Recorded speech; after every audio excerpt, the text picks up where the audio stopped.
Everyone, welcome back to my channel. এখন আমরা যাচ্ছি হচ্ছে ব্রেকফাস্ট করতে, আর আজকে হচ্ছে ডে 4।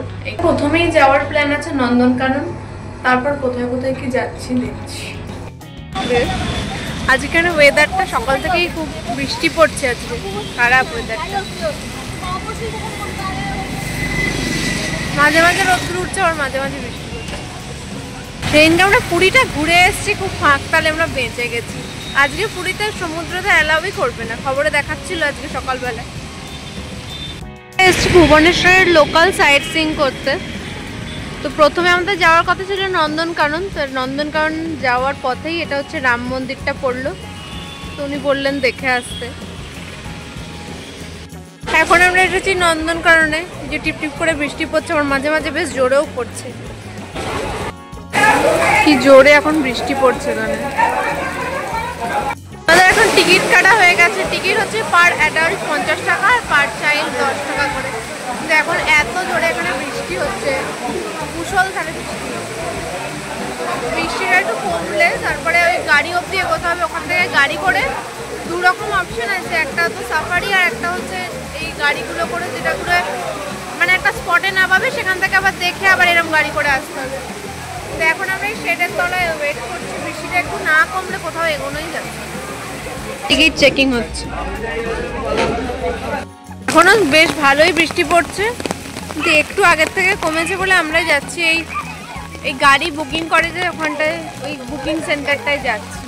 এই উল্টো দিকে এইগুলো করে এসেছিলাম। এই গাড়িগুলো এক একটা পয়েন্টে হল্ট করে, আবার ওখান থেকে হেঁটে গিয়ে পরের পয়েন্টে যেতে, আবার ওখান থেকে রম গাড়ি করে আবার নেক্সট পয়েন্টে নিয়ে যায়।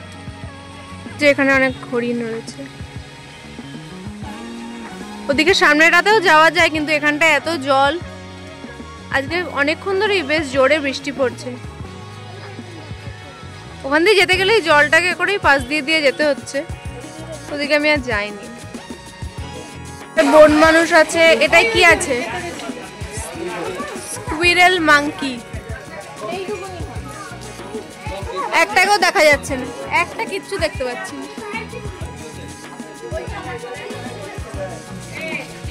আরো বৃষ্টিতে আরো ভেতরে ঢুকে গেছে সব। এটাই কি আছে? কটন টপ ট্যামারিন দেখা যাচ্ছে, কোনোটাই দেখা যাচ্ছে না। তা আমাদের জন্য তবু একটু সাউন্ড করে শুনিয়েছে। টাইল পার্ক, এই যেখান দিয়ে ঢুকতে হবে। যাই ভেতরে গিয়ে দেখাচ্ছি। এই যে ওখানে পাইথন দেখা যাচ্ছে, ঠিক বোঝা যাচ্ছে কিনা বুঝতে পারছি না। চোখে দেখলে বোঝা যাচ্ছে, ক্যামেরার করে বোঝা যাচ্ছে। সাপ এখানে অনেক রকমেরই আছে, কিন্তু বৃষ্টির জন্য তারপরে আরো অনেক কটা ভেতর ভেতর দিকে ঢুকে আছে, ততটা পরিষ্কার ক্যামেরায় বোঝা যাচ্ছে না। অন্তত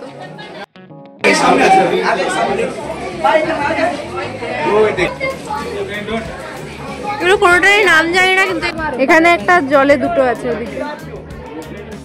এটা হচ্ছে ইয়েলো অ্যানাকন্ডা, এই যে ওপরে লেখা আছে।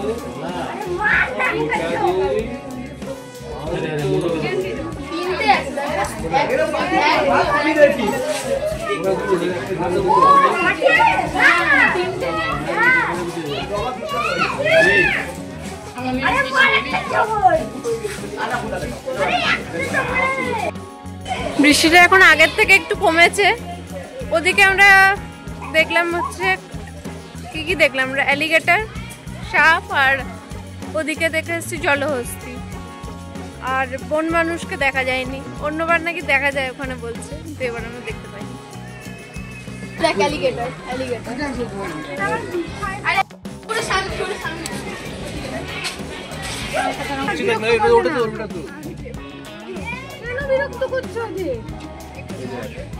এটা আবার উঠছে ওপর দিকে। এখানে অনেক কচ্ছপ রয়েছে, এই যে জলে সব ভাসছে এখানে। এই যে অনেক কটাই কুমির রয়েছে, কচ্ছপ খাচ্ছে এখানে।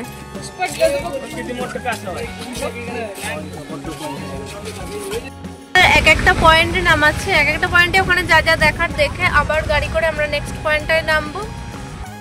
সাফারির টিকিট আছে, তারা ওইদিকে যারা সাফারি করতে যাবে, আমরা যেমন সাফারির টিকিট আলাদা করে কাটিনি, তারা আরো এখান দিয়ে আরো ভেতর দিকে এই গাড়িটাই নিয়ে যাবে।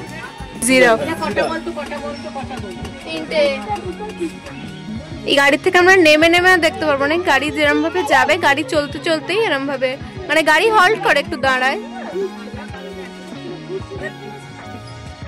এইদিকে অস্ট্রিচ আছে কিন্তু দেখা যাচ্ছে না, এখন ভেতরে ঢুকে আছে। এখানে আমাদেরকে নাবিয়ে দিল, রেখাতি দেখে আবার 5 নম্বর পয়েন্ট থেকে আবার ওখান থেকে গাড়িতে উঠবো।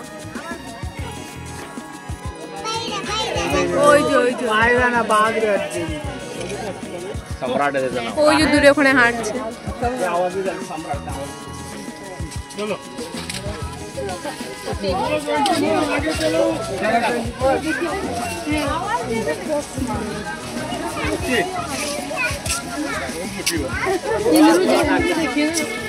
অনেকক্ষণ ধরে কিন্তু চলে ফিরে বেড়াচ্ছে।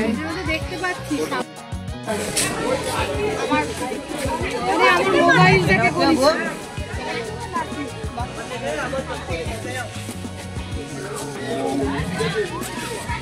আমরা এক্ষুনি দেখে এলাম, ওটা হচ্ছে ব্ল্যাক টাইগার, ওটার নাম লেখা রয়েছে, তখন পড়িনি আমি।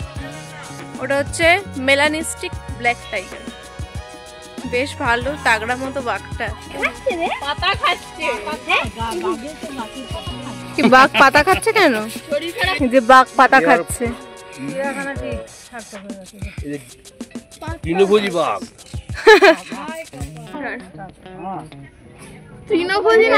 একটা সুন্দর জিনিস দেখা গেছে যে বাঘ পাতা খাচ্ছে।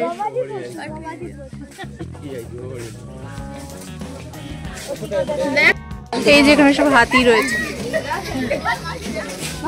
দেখা যাচ্ছে। একটা পয়েন্ট এখানে দেখে নেওয়ার পরে যে আমরা এখানে যে বাঘ হাতি দেখে আবার এই গাড়িগুলো, এই যে পয়েন্টগুলোর সামনেই গাড়িগুলো দাঁড়াচ্ছে, গাড়িগুলো ওঠার জন্য আবার লাইন দিতে হচ্ছে প্রত্যেককে এখানে। তো লাইনে দাঁড়িয়ে আবার লাইন দিয়ে তারপরে এই গাড়িগুলোই উঠতে হচ্ছে। এটা আবার নেক্সট পয়েন্টে নামিয়ে দেবে।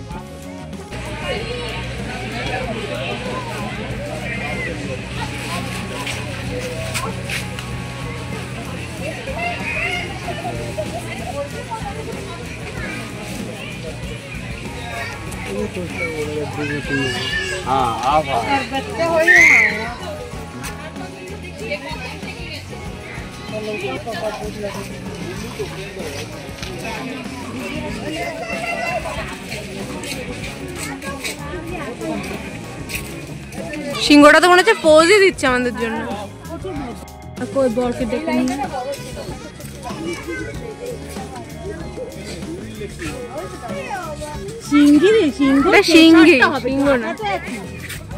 সাদা বাঘ।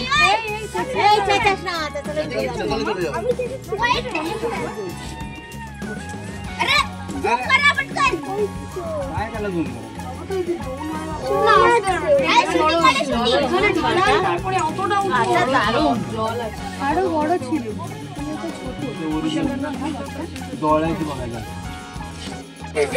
এই সাদা বাঘটা ঘুমোচ্ছে এখানে। চিতাবাঘ। ঢুকেছিলাম তখন বৃষ্টির মধ্যে, তো তখন অনেক কম লোক ছিল, এখন বৃষ্টিটা কমে গেছে, এখন আবার প্রচুর ভিড় হয়ে গেছে। নন্দনকাননে বন মানুষটা থাকা সবই দেখতে পেয়েছি, তাই না? না, ফাঁকা ছিল কয়েকটা, কিন্তু তাছাড়া মেন মেন যেগুলো বাঘ, সিংহ, তারপরে চিতাবাঘ, হাতি সবই ভালোই দেখা গেছে। বৃষ্টি পড়াতেই ভাবছিলাম যদি না বেরোতো, সবই ভালোই দেখা গেছে। এটা হচ্ছে ভুবনেশ্বরের ইস্কন মন্দির। এখানে টাইমিং দেওয়া আছে, এখন এটা বন্ধ আছে। এখন আমরা এখন এসেছি উদয়গিরি। এই যে এখান দিয়ে হচ্ছে স্লোপার, এখান দিয়ে হচ্ছে সিঁড়ি দিয়ে দিয়ে উঠতে হবে, ওখানেও সিঁড়ি আছে, ওই ওপরে ওঠার জন্য সিঁড়ি দিয়ে উঠতে হবে।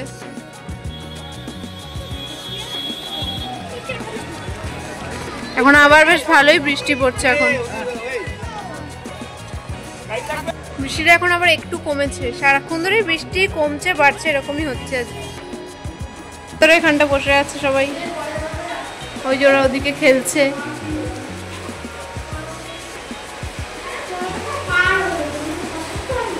আমরা এসছি হচ্ছে খণ্ডগিরিতে। এই যে পেছন দিকে সিঁড়ি, একই দুটো পাহাড়, উদয়গিরি খণ্ডগিরি দুটো একই রকমেরই। এটা সিঁড়িটা মনে হয় আরেকটু বেশি ওটার থেকে। এটা খণ্ডগিরির ওপরের মন্দির, এটা জগন্নাথ। এদিকে হচ্ছে 12 হাতের দুর্গা, আর এইদিকে হচ্ছে কালী। ওপরেরটা তবু নয়, এটা মাঝ পথে যেটা উঠতে গিয়ে একটা মন্দির পড়ছে, সেই মন্দিরটা। আমরা এসছি খণ্ডগিরিতে, আর ওই যে দূরে ওইদিকে দেখা যাচ্ছে ওইটা হচ্ছে উদয়গিরি।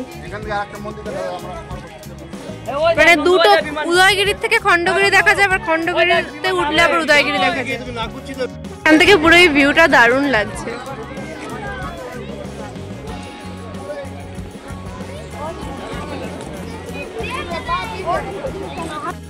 এই যে এরকম সিঁড়িগুলো দিয়ে উঠে এইদিকে হচ্ছে মন্দিরটা। এই মন্দিরটা হচ্ছে খণ্ডগিরির একদম ওপরে এই মন্দিরটা, আর মাঝে যে মন্দিরটা দেখালাম ওটা হচ্ছে মাঝপথে। সাদা মন্দিরটা নিচ থেকে ছোট্ট লাগছিল, ওই মন্দিরটা। আমরা এসেছি ধবলগিরিতে। এরকম ঢুকতেই এরকম এন্ট্রি, যেখানে লেখা ওখান দিয়ে এরকম অনেক মার্কেট মতো।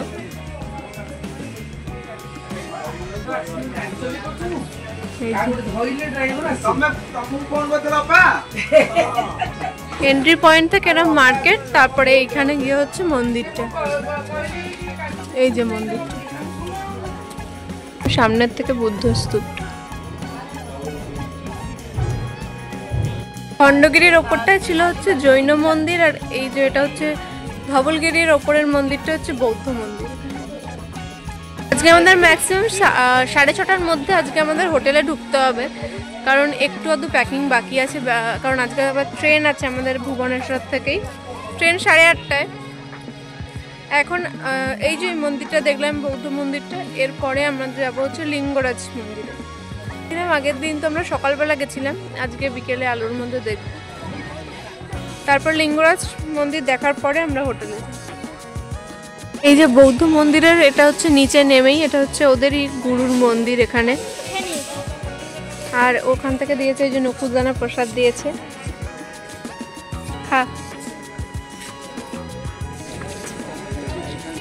এখন আমরা এসেছি লিঙ্গরাজ মন্দিরে। এখানে তো ক্যামেরা, তারপরে ব্যাগ, ছাতা কিছু অ্যালাউ করে না। এই যে লিঙ্গরাজ মন্দির। আমাদের এখন লিঙ্গরাজ মন্দিরে দর্শন হয়ে গেছে। আজকে বরঞ্চ অনেক ফাঁকায় ফাঁকায় হয়েছে, আগের দিন প্রচন্ড ভিড় ছিল। এখন আমরা, এখনই বেজে গেছে 6:30। এখন আমরা হোটেলে যাব, হোটেলে গিয়ে একটু গোছগাছ করে নিয়ে তারপর আমাদের 8:30টায় ট্রেন আছে। এটা আমাদের ভুবনেশ্বরের সেকেন্ড হোটেলের রুমটা। এই হোটেলটা হচ্ছে হোটেল সাজ। বাইরের থেকে হোটেলটা একবার দেখে দেবো, যখন ঢুকিয়েছি তখন দেখাতে ভুলে গেছি। যে বেড, ওদিকে হচ্ছে আলমারি, ওটা জানলা, আর এদিকে টিভি, এসি। এখন আমরা এই হোটেলটা থেকে চেক আউট করবো, আর আমাদের ভুবনেশ্বর থেকে ট্রেন আছে 8:30টায়, পুরী দুরন্ত এক্সপ্রেস। এটা হচ্ছে এই হোটেলের রিসেপশনের জায়গাটা। এখন আবার বৃষ্টি পড়ছে টিপটিপ করে। দ্য সাজ হোটেল। এখন গাড়ি চলে এসছে, আমরা এখন যাব ভুবনেশ্বর স্টেশনে। আমাদের ট্রেন এখন ঢুকে গেছে। এটা একটু আগে আমাদের ট্রেন ছাড়লো। যাওয়ার সময় তো আলাদা আলাদা ট্রেন ছিল, একই দিনে ট্রেন ছিল না। আমরা আগের দিন গেছিলাম, না দিদিরা পরের দিন গেছিল। এখন এখানে আমাদের খাবার চলে এসছে। কি কি দিয়েছে এটা? ভাত, ডাল, সবজি, রুটি, চিকেন, আর এটা দই। এই যে সবাই খুলে ফেলেছে ওরা। আমরা এখন কাকিনাড়ায় পৌঁছে গেছি। এখন হচ্ছে 5:10 বাজে। টাটা। দুরন্ত তো একদম রাইট টাইমে ছিল, একদম 4:05 শিয়ালদাতে নামিয়েছে। তারপর ওখান থেকে আমরা আবার কল্যাণী সীমান্ত করে আবার আমরা কাকিনাড়ায় নামলাম। এখন টোটো করে বাড়ি। এই যে বাড়ি চলে এসেছি। থাকো। হাই কেমন করলি? খুব ভালো। যে বাইরে এখন ভোরের আলো ফুটে গেছে। তো এই ভিডিওটা আমি এখানেই শেষ করছি। যদি ভিডিওটা ভালো লাগে then please to like, share, comment and subscribe and thank you so much for watching. By.